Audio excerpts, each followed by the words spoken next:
Morning. So my question is, what does patriotism mean to you, and how does it influence your desire to be a police officer?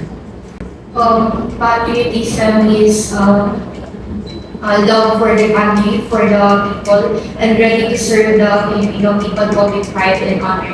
And I am inspired to be, I am eager to be part of the National Police because I have the desire to serve and protect the community and help those people who in need.